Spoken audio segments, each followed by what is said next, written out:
Cuando se hablaban de un tratado para concluir el conflicto, creo que estaba en una petición de parte de Rusia de que esa Ucrania que quedase tenía que ser neutral, porque si no el problema se va a volver a repetir, ¿o no?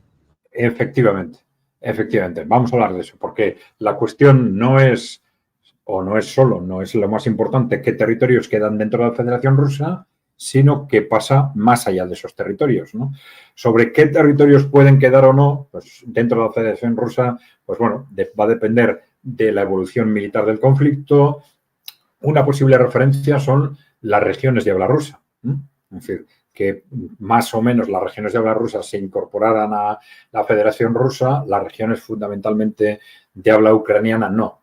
Pero bueno, eso es una referencia aproximada de un posible horizonte, sin más, ¿no? Como decimos, esto no es lo fundamental, sino lo fundamental es qué pasa más allá, ¿no?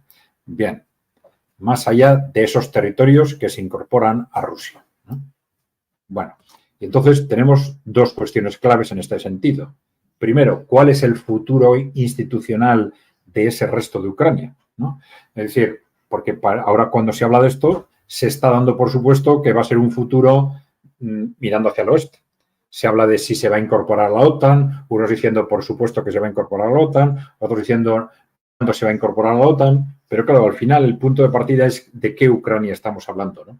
Y para eso tenemos que recordar que Ucrania, a partir del fin de la Unión Soviética, pues tuvo gobiernos en los que se alternaron, digamos, las tendencias, vamos a decir, pro-este y pro-oeste, ¿no? Esto quiere decir que dentro de Ucrania hay las dos tendencias, y no solo en la zona, digamos, rusófona, ¿no?, en la que se habla ruso, sino en toda Ucrania. Incluso antes comentábamos, antes de empezar, Lautaro, cómo ya 2 años después del final del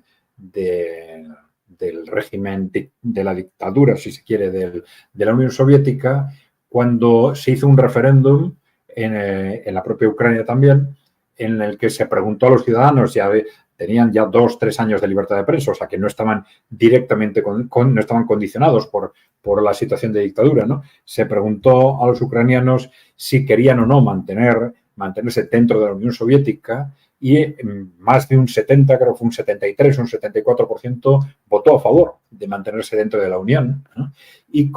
Y sin demasiadas diferencias entre territorios del este y del oeste, ¿no? Esta era la mentalidad ucraniana después de la Unión Soviética, ¿no? Claro, esto en buena parte en función, pues, de quién controla los medios de comunicación, quién controla la industria cultural, etcétera, como pasa en todos los países.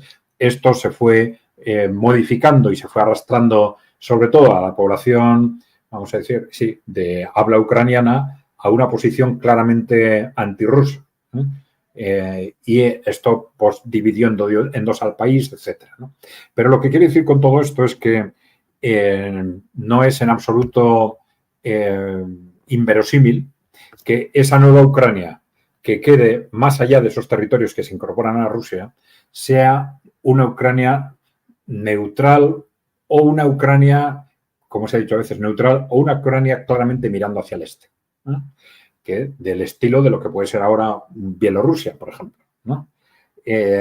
No creo que sea en absoluto un horizonte que se pueda descartar, incluso una Ucrania que, por sus vínculos históricos, como los tiene con Bielorrusia, junto con Bielorrusia y con Rusia, llegaran a algún tipo de acuerdo de integración o confederación o algo por el estilo, ¿no?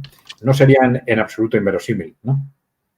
Te quería preguntar entonces, ¿vos ves posible el escenario de una Ucrania total dentro de la Federación Rusa, o por lo menos más como Bielorrusia, un país aparte pero afín con Rusia? Sí, yo creo que es perfectamente posible, porque claro, hay que tener en cuenta que esa obsesión antirrusa es producto de 30 años de una constante provocación, incluso de la financiación de estos grupos nazis o neonazis, etcétera, ¿no? Pero claro, eso, como vamos a ver ahora, es que probablemente va a cambiar el contexto en el conjunto de Europa.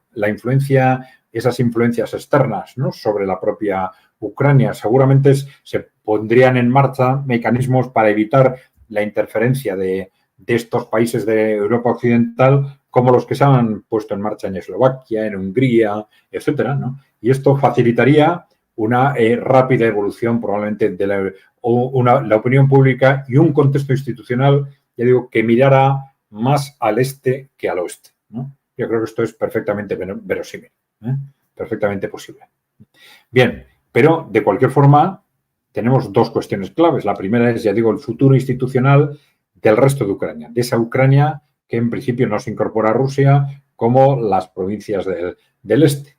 Pero luego hay otra cuestión que es el futuro de la Unión Europea, porque claro, si queremos organizar un marco de seguridad en Europa, la cuestión no es solo qué pasa con Ucrania, sino qué pasa más allá.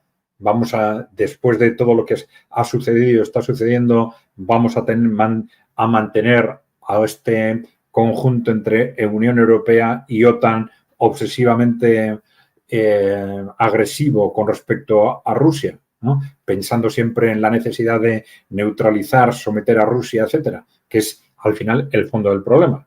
Es lo que está generando este problema desde los años 90, desde la doctrina Wolfowitz en Estados Unidos y el sometimiento de esa Europa occidental a esas estrategias de la NATO y de Estados Unidos, ¿no? Bueno.